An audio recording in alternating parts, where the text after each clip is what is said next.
Welcome to my channel. I'm Scott, and in this video I'm going to walk you through the process of valuing Netflix's stock so we can determine if it's a buy or a sell. Let's get started with the model. This is a large cap company, 224 billion market cap. They're trading at $4.35 a share, and they have 515 million shares outstanding. Let's look at their financials. The way you value a company is you estimate the free cash flows into the future, and then you discount those numbers back to today's value. That's what we're doing in this video. And free cash flow is cash flow from operations minus capital expenditures. They generated nearly $2 billion of free cash flow in 2020, really high expenses in 2021, so they had negative free cash flow in 2021. Their biggest expense by far is content. Acquiring content is really expensive. In 2022, it was positive again to $1.6 billion. In the trailing 12 months, is over $4 billion. Net income is the profit or loss on the income statement. It's revenue minus expenses. That was under $3 billion in 2020, jumping way up to over $5 billion in 2021. Then it's around $4.5 billion after that. Revenue is the sales for the company, and that goes up a lot from $25 billion to $32 billion. We estimated 4 years of future free cash flows. We also estimated a terminal value, which is all cash flows past year 4, that's $235 billion. We discounted those numbers back to today using the weighted average cost of capital. We get a value of the company of $188 billion. We divide that by 515 million shares. And we get a calculated stock price of $365. They're trading at $435, so they're trading at a 19% premium. It's a sell according to the model. There are 39 companies in the same industry as Netflix, and if Netflix has a number in red, they're worse than the median. If they have a number in blue, they're better. They spend more than the average and median in CapEx, $349 million. Look at Disney, over $5 billion. Disney is a lot different than Netflix. In addition to Disney's streaming service, they have theme parks, which is why they have so much CapEx. Netflix has a good debt to equity ratio, 0.7. For every dollar of equity, they have 70 cents of debt. The average is 3.9. Look at Warner Music, 17. They are really leveraged. Netflix does not pay a dividend. They generate lots of free cash flow, $2.9 billion, the most on this list. They're the largest company on this list by a pretty good amount. Their price multiples are pretty weak. But when you see a company with a high PE or price to free cash flow, this implies investors think the company will grow a lot in the future. They generate lots of revenue, but a lot lower than Disney, but they're still growing. Their 5-year annual revenue growth rate is 20%, much higher than Disney. Look at Roku, 42%, pretty amazing growth. I would ignore the 40% from WBD. It looks a lot higher because of the spin-off from AT&T. Netflix just released their second quarter earnings. They released it last night. They beat earnings by 15%, they missed revenue by 1%, and the stock is down about 8% today. Their expected EPS was $2.86. They reported $3.29, so that was a big surprise. Earnings were lower though. The expectation was $8.29 billion. They actually reported $8.19 billion. I don't know why the stock is down so much, because they crushed earnings and they're doing well on subscribers. They also missed revenue last quarter and the quarter before. But in the third quarter of 2022, they beat revenue and they crushed earnings. Let's take a look at their second quarter earnings slides. You could find this document on their website. They just released it yesterday. Back in May, they launched paid sharing in 100 plus countries, representing more than 80% of its revenue base. Revenue in each region is now higher than pre-launch, with signups exceeding cancellations. Paid net additions were 5.9 million in the second quarter. Q2 revenue of 8.2 billion, operating profit 1.8 billion, and they expect revenue growth to accelerate in the second half of 2023. Their 2023 operating margin target is 18 to 20%. Revenue in the second quarter, $8.2 billion, up a little from last quarter of $8.16 billion. When you compare it to last year, Q2 2022, it's up a good amount. It was under $8 billion back then. The forecast for next quarter is $8.5 billion, which would be a 7.5% growth. Their growth in this quarter was 2.7%. That's comparing $8.2 billion to the $8 billion from Q2 2022.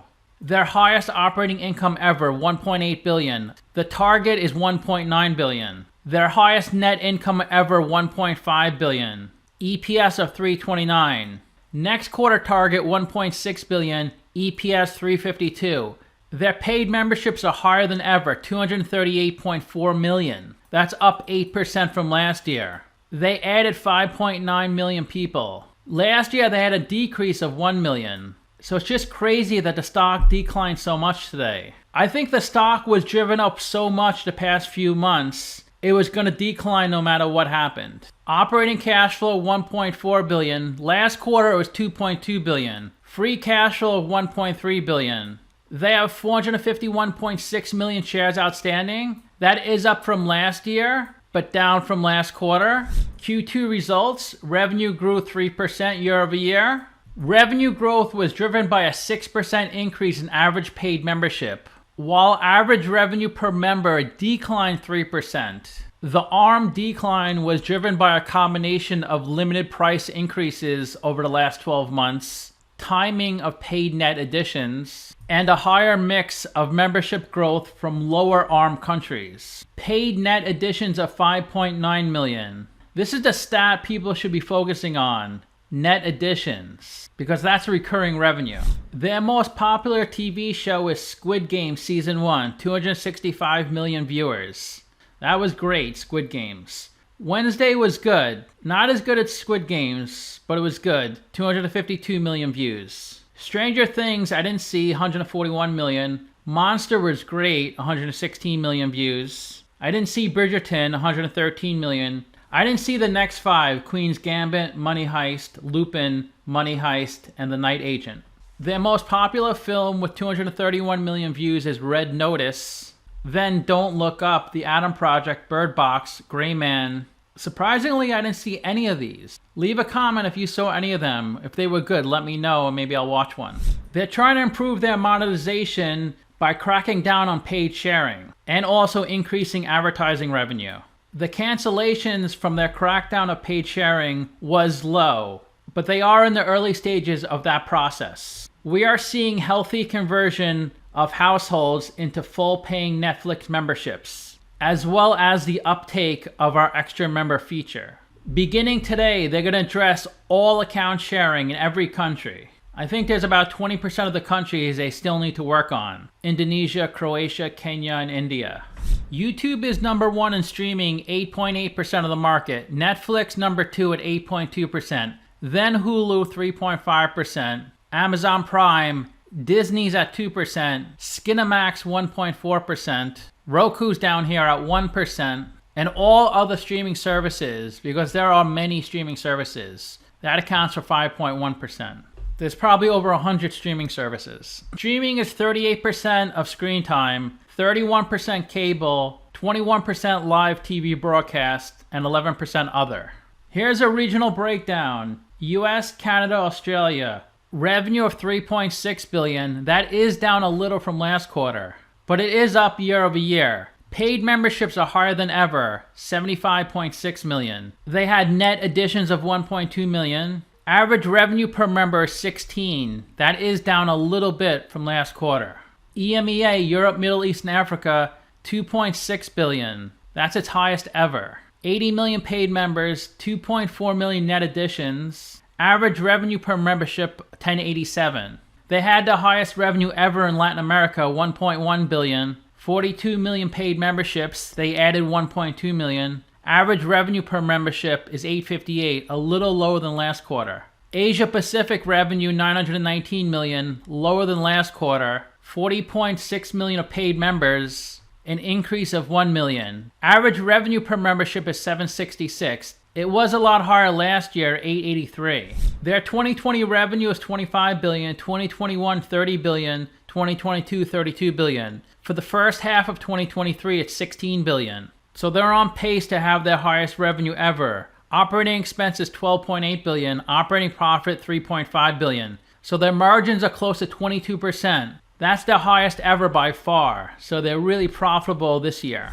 Here's their consolidated income statement. Revenue of 8.2 billion, their highest ever. All the expenses directly related to generating the revenue, 4.7 billion. A lot of this expense is the amortization of content. They spent 627 million in marketing, technology and development 658 million, general and administrative 402 million. Operating income the highest ever, 1.8 billion. They spent $175 million of interest on their debt. They received $27 million of interest on their investments. Their income before taxes, $1.7 billion. But you can see their operating income for the first 6 months is $3.5 billion. It's down a little from last year because content is getting so much more expensive. It was $9.5 billion. Last year was $9 billion. Their net income in the second quarter of 2023 is $1.5 billion. But their net income in the first 2 quarters is $2.8 billion, down from $3 billion. Because last year they received $416 million of other income. This year in the first 2 quarters, they had an expense in other of $44 million. That's why the net income is so much lower. Their EPS this quarter is $3.35. They have 443.9 million shares outstanding. Let's look at the balance sheet. As of June 30th, 2023, current assets of $11.5 billion. Current liabilities of $8.7 billion. So their current ratio is well above 1. Current ratio is current assets over current liabilities.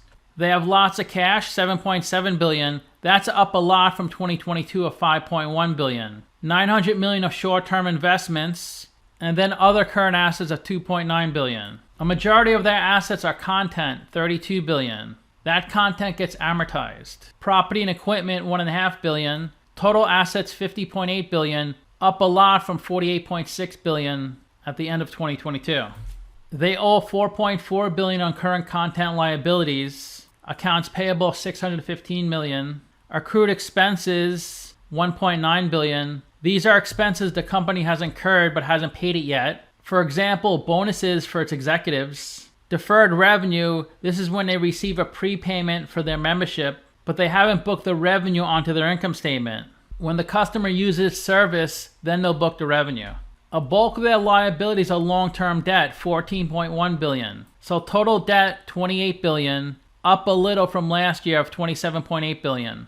Let's see how profitable the company is. They raised $4.9 billion from selling stock. They bought back $1.9 billion of their own stock, and they profited $20 billion from running their business. So total equity, $22.8 billion. Let's look at the statement of cash flows. And the way you calculate operating cash flow, you start with your net income, $1.5 billion. Then they spend $3.7 billion in content. They amortize $3.4 billion of content. That's a non-cash item that brings down your net income, but we add it back here on the statement of cash flows. So they generated a similar amount of cash flow as their accounting profit. Last year they generated a lot more cash flow. The reason is because they paid less for content last year, $2.5 billion. This year it's $3.7 billion. Last year in the second quarter of 2022, they spent $4.7 billion of content. Let's look at the investing section. They spent $100 million of PP&E. Let's look at the financing section. They bought back $645 million of common stock.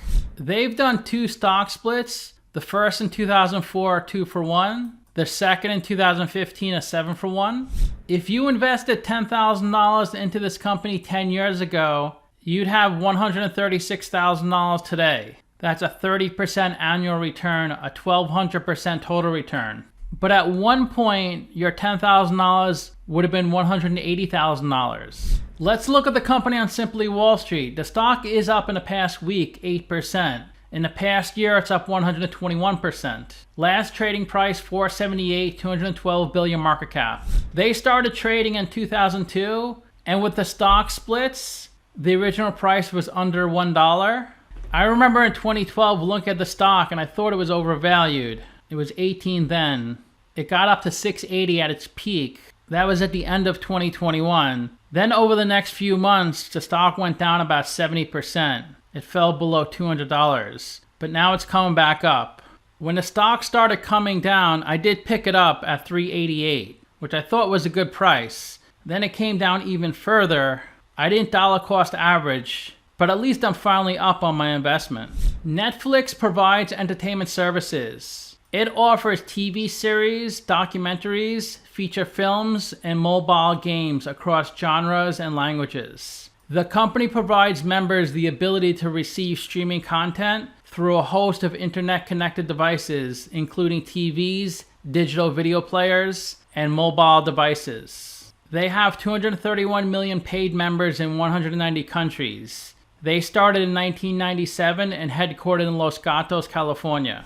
Simply Wall Street says the stock is 45% overvalued. Their valuation is $329.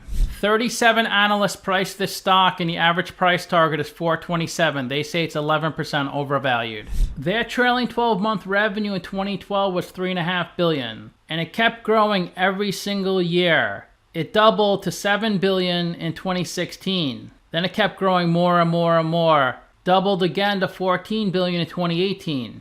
Doubled again to $28 billion in 2021. Now it's currently $32 billion in the trailing 12 months. The revenue forecast for 2025 is $43 billion. You can see back in 2012, 13, and 14, they didn't have much debt, but they started adding lots of debt in 2017 to acquire content. Their debt peaked at $16 billion in 2020, debt to equity of 147%. But their equity kept going up and their debt declined a little. Now their debt is $14 billion, equity $22 billion, so debt to equity 66%. The CEO's salary is $20 million, total compensation $50 million. His tenure as CEO is 3 years. 82% of the company is held by institutions, 17% by the general public, and 1.3% by insiders. The biggest shareholder is Capital Research at 9.6%, 43 million shares valued at $21 billion. The co-founder, Reed Hastings, owns 1.16% of the company. His stock is worth $2.5 billion. Their employee count was 2,200 in 2012, and it kept going up each year. They currently employ 12,800. The ticker trades on the Nasdaq, Xetra, Deutsche Börse, Mexican Bolsa, Swiss, London Stock Exchange, Borsa Italiana, Wiener Börse, Lima Bolsa, Ukraine, Bulgaria, Kazakhstan, BATS Europe, Sao Paulo Bolsa, Buenos Aires, and the Neo Stock Exchange. So that's the end of the video. Leave a like, subscribe, or comment below. If you'd like to get a custom valuation or just support the channel, you can become a member by clicking on the link in the description below. Thanks for watching.